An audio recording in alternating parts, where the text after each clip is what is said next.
श्री पुरुषोत्तम मास महात्म्य यानी अधिक मासनी कथा। अध्याय 20 पुरुषोत्तम व्रत कथन। सूतुवाच नारायण मुखाच्छुत्वा प्राकत्नं दृढधन्वन नातितृप्तमना विप्रा नारद पृष्ठवान् मुनिम।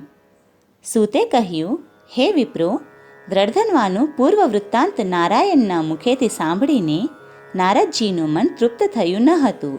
તેમને તે વિશે વધુ પૂછ્યું. રાજા દ્રઢધન્વાએ વાલ્મીકી મુનિને પોતાની શંકા દર્શાવી પોપટે બોલેલા અગમ્ય શ્લોકના રહસ્ય માટે પૂછ્યું તો જ્ઞાની મુનિએ રાજાને તેના પૂર્વજન્મનું ચરિત્ર સંભળાવ્યું. તે જાણી રાજાની ઉદાસી મટી ગઈ. પછી મુનિને પૂછ્યું, હે મહામુનિ, મેં પાછલા ભવમાં પુરુષોત્તમ માસને સેવ્યો હતો, પરંતુ તેની વિધિ મને યાદ નથી. કહે છે કે વિધિ વગરનું વ્રત ધાર્યું ફળ આપતું નથી. જેમ પીછાથી મોર શોભે છે, ચડકાટથી સુવર્ણ શોભે છે, તેમ વિધિથી વ્રત શોભે છે. વિધિવાળા વ્રતની જ મહત્તા છે. માટે આપ કૃપા કરી સર્વ લોકોના ભલા માટે એ પુરુષોત્તમ વ્રતની વિધિ, સ્નાન ક્યાં કરવું, દાન શેનું કરવું, ભક્તિ કોની કરવી ઇત્યાદિ સવિસ્તાર જણાવો. સંત મહાત્માઓનું પરમ કર્તવ્ય જગતના લોકોનું હિત સાધવાનું છે. એ સૂત્રને ન્યાય આપો. આપે જ મને મારા પૂર્વજન્મના ચરિત્રમાં જણાવ્યું કે મારાથી અજાણપણે પણ પુરુષોત્તમ વ્રત થઈ ગયું અને તેના ફળરૂપે મારો મૃત્યુ પામેલો પુત્ર જીવતો થયો. પરંતુ આ જન્મમાં તે બધું મને ક્યાંથી યાદ હોય?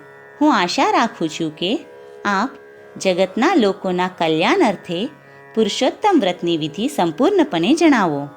વાલ્મીકી ઋષિ બોલ્યા, પવિત્ર પુરુષોત્તમ માસમાં બ્રહ્મ મુહૂર્તમાં એટલે કે સવારના 4 વાગે ઉઠી નિત્યકર્મ સ્નાનાદિથી પરવારી શ્રી પુરુષોત્તમ ભગવાનને આરાધવા જોઈએ. પુરુષોત્તમ માસમાં આટલું ખાસ ધ્યાનમાં રાખવું. કુદરતી હાજતી જતી વખતે કાન ઉપર જનોઈ રાખવી. વગડામાં ઉત્તર દિશાએ મુખ રાખી બેસવું. ભૂમિ ઉપર થૂકવું નહીં. હાજતે જઈ આવ્યા પછી માટીથી હાથ પગ ધોવા. શૌચ વિધિ પતાવ્યા પછી 12 કોગળા કરવા, જેથી દેહની શુદ્ધિ થઈ ગણાય છે. અઘેડાનું દાતન કરવું ઉત્તમ ગણાય છે. તે ન મળે તો બોરડીનું દાતન કરી શકાય. પુરુષોત્તમ વ્રત કરનારે સપ્તાહમાં રવિવારે દાતન કરવું નહીં. કોઈ પણ જળાશયમાં સ્નાન કરવું. સાગર સ્નાનની મહત્તા વધુ છે અને તેથી વધુ મહત્તા તીર્થ સ્નાનની છે. સ્નાન કરતી વખતે વારંવાર પુરુષોત્તમ પ્રભુનું રટન કર્યા કરવું. ઘેર કરેલું સ્નાન ખાસ મહત્વનું લેખાતું નથી. વ્રત કરનાર ભાવિકે સ્વચ્છ વસ્ત્રો પહેરવા. કપાળમાં ગોપી ચંદનનું ઊભું ટીલું કરવું. ત્રિપુંડ પણ કરી શકાય. ટીલામાં પણ જુદા જુદા સંકેત રહેલા છે. ઊભા ટીલામાં વિષ્ણુ લક્ષ્મીની જોડી વસે છે. આડા ટીલામાં શંકર પાર્વતીની જોડી વસે છે. ભાવિકે શિખા બાંધવી જોઈએ. પ્રાણાયામ કરવો જોઈએ. સંધ્યાવંદન કરવું જોઈએ. ગાયત્રી પાઠ કરવો જોઈએ. જો વિધિ સહિત સંધ્યા કરવામાં આવે તો ભાવિકને સર્વ પ્રકારનું સુખ મળે છે. ગાયત્રીનો પાઠ સૂર્ય ઉગ્યા પછી કરવો. વ્રત કરનારે ગોપીચંદનની માટી વડે દેહ ઉપર શંખ, ચક્ર, ગદા, પદ્મ ધારણ કરવા જોઈએ, જે પાપોનો નાશ કરનારા છે. જે જગ્યાએ પુરુષોત્તમ ભગવાનની પૂજા કરવાની હોય તે જગ્યાને ગાયના છાણથી યા માટીથી લીપવી. પછી તે સ્થળે કોઈ પણ ધાતુનો કે માટીનો ઘડો મૂકવો. ઘડાની સ્થાપના કરતી વખતે સર્વ નદીઓના નામ સ્મરવા ઉત્તમ છે. જે માટીનો ઘડો કે કળશ મૂકવામાં આવ્યો હોય તેનું અક્ષત, ચંદન, પુષ્પથી પૂજન કરવું. ત્યારબાદ કળશ ઉપર પીળા વસ્ત્રથી વીંટેલું તરભાણું રાખવું. તેના ઉપર બની શકે તો શ્રી રાધાપતિની સુવર્ણની મૂર્તિ ગોઠવવી. તેમનું પૂજન ભાવપૂર્વક કરવું. પુરુષોત્તમ માસના સ્વામી પુરુષોત્તમ ભગવાન છે.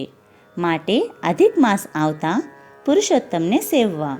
દેહની પવિત્રતા રાખવી ખાસ જરૂરી છે.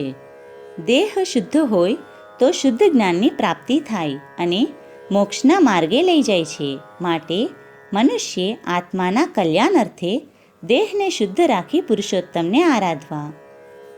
નદીઓમાં જેમ ગંગા ઉત્તમ છે, વિદ્યાદાન સમૂહ કોઈ દાન નથી, કલ્પવૃક્ષ જેવું ફળદાયી કોઈ વૃક્ષ નથી, સહુ રત્નો કરતાં ચિંતામણી જેવું કોઈ રત્ન નથી, તેમજ માસમાં પુરુષોત્તમ માસ જેવો તાત્કાલિક ફળ દેનાર કોઈ માસ નથી. વિધિપૂર્વક વ્રત કરનાર ભવસાગર તરી જાય છે. સંસાર સાગર મતિવગભીરવે ગમંતા સ્થમોહ મદનાદિતિ ભિંગિલૌદમ ઉલ્લંઘ્ય ગંતુમભિવાચ્યિત ભારતેસ્મિન સંપૂજયેત્સ પુરુષોત્તમમાદિદેવમ ઇતિ શ્રી બૃહદ નારદીય વિશે પુરુષોત્તમ મહાત્મ્યામ અધ્યાય 20 સમાપ્ત.